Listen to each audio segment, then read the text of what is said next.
karena satu kesatuan diri ya, tidak hanya nyawa. Maka kemarin berkaitan dengan hifdzun nafsi itu ada lembaga kesehatannya. Nah kemudian derivasi dari hifdzun nafsi itu hifdzul aql, menjaga akal. Kemarin NU berkewajiban untuk menjamin terjaganya akal manusia. Yang dimaksud akal di sini ya al-aqlu as-salim, akal yang selamat, dengan pendidikan dan lain sebagainya. Dan kemarin yang berkaitan ini lembaga pendidikan yang alhamdulillah ikut hadir sebagai bentuk bahwa NU itu menjamin orang, manusia dan warganya khususnya terjaga akalnya. Kalau yang terkaitan dengan hifdzuddin ya itu sebenarnya lembaga-lembaganya yang terkait itu kan kayak RMI, kayak lembaga dakwah, kayak lembaga Bahsul Masail dan lain sebagainya. Lah juga kewajiban NU untuk menjamin seorang untuk terjaga kehormatannya dari unsur keturunan. Yang jomblo-jomblo biar tetap terjaga kehormatannya sampai menikah, sampai keturunannya itu nasabun toharahullahu ta'ala min sifahil jahiliyah. Ini kan termasuk juga peran NU. Kemarin juga dapat masukan banyak, lembaga kesehatan mau masuk untuk mensosialisasikan tentang program sadar gen. Karena ternyata data yang masuk juga banyak yang menikah di usia dini dan ternyata terpaksa menikah karena melakukan hal-hal yang tidak dibolehkan. Nah, selanjutnya juga hifdzul aib itu, kehormatan juga ternyata dimaknai tidak hanya nasab yang menjaga keturunan saja, kehormatan dengan bentuk menjauhi zina dan sebagainya, ternyata dimaknai juga menjaga profesi. Ini terkait dengan seseorang apabila di lingkungan NU harus kita hormati seseorang yang mendapatkan ilmu, seseorang yang mempunyai profesi tertentu. Itu bentuknya ya ifrah, bisyarah, berupa bisa saja penghormatan, juga bisa saja berbentuk honor lah ya, bersifat itu. Ternyata punya kewajiban semacam itu. Nah, yang terakhir hifdzul mal, menjaga harta benda, menjamin warga NU khususnya, pada umumnya manusia, karena litahki masolihin nas ya, bukan hanya sekedar litahki masolihin nahdiyin. Ternyata NU punya kewajiban untuk menjaga perekonomian warga, biar dari proses produksinya, distribusinya, pengelolaannya sampai distribusi ke perutnya halal berkah, ini juga kewajiban NU. Lah dari sinilah kemarin juga dibahas oleh lembaga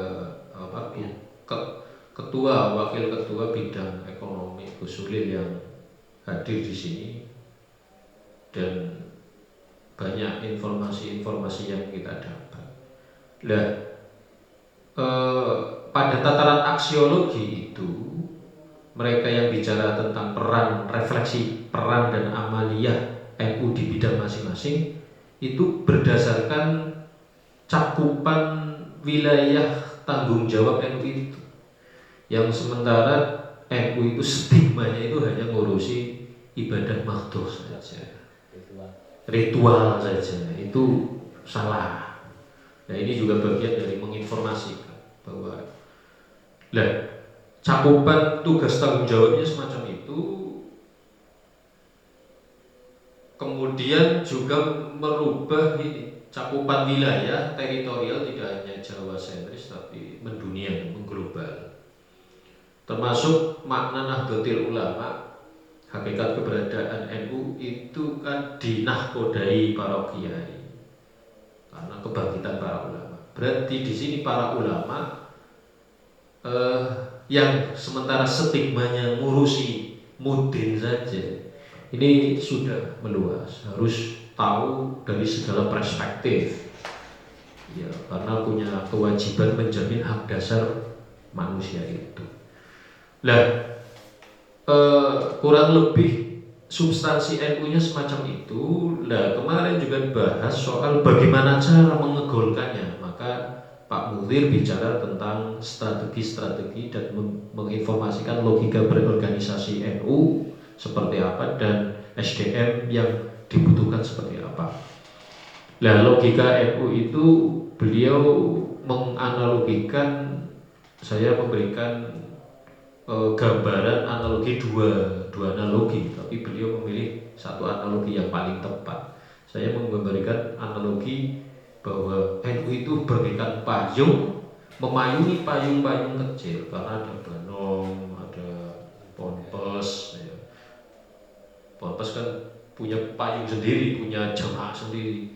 Kadang kiai di bawah juga punya jamaah sendiri yang tidak berpayung sekalipun kan. Kalau lembaga sih jelas tangan panjang. Lah ini bagaimana? Kalau beliau tidak, analogi itu tidak cocok karena organisasi sesuai makna organisasi menginginkan seperti bunyanun marsus, bangunan yang kokoh.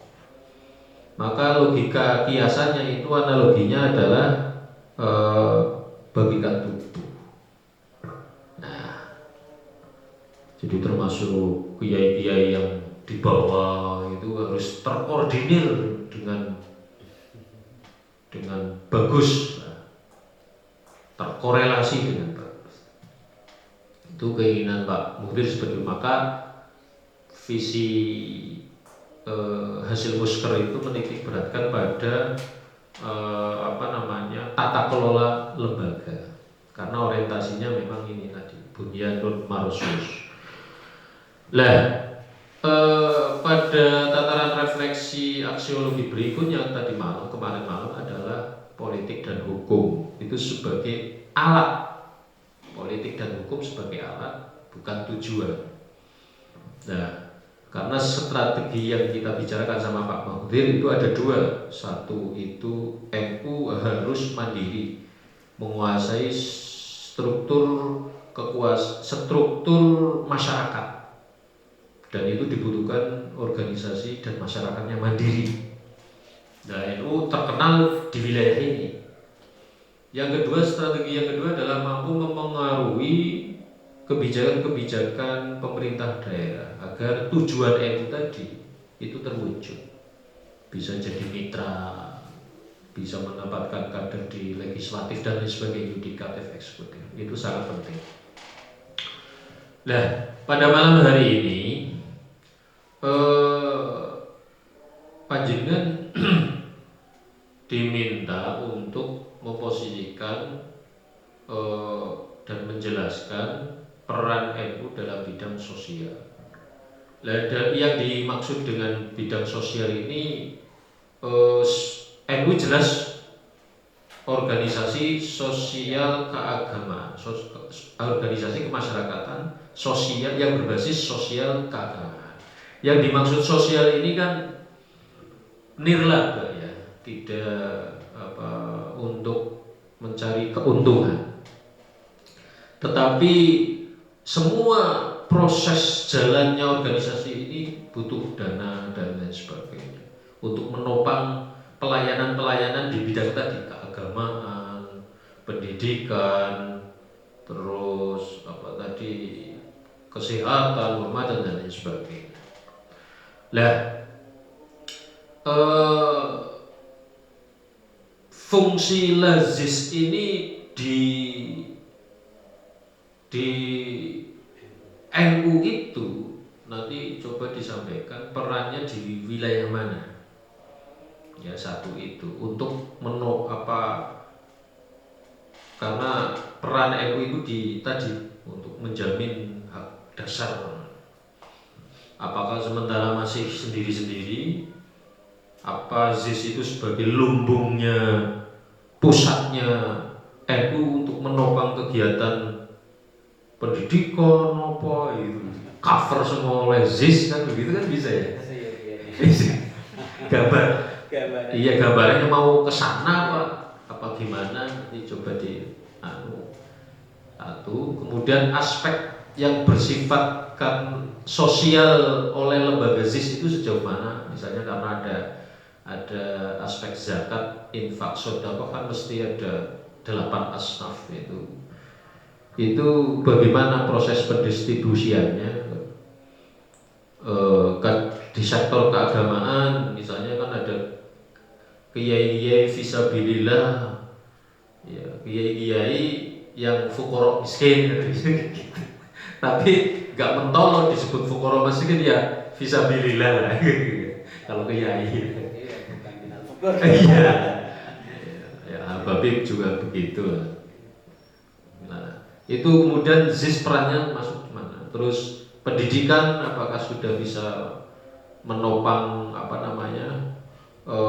kayak anak-anak yatim piatu yang bagaimana yang jadi ini posisi menanyakan satu tupoksinya, kedua programnya, ketiga kok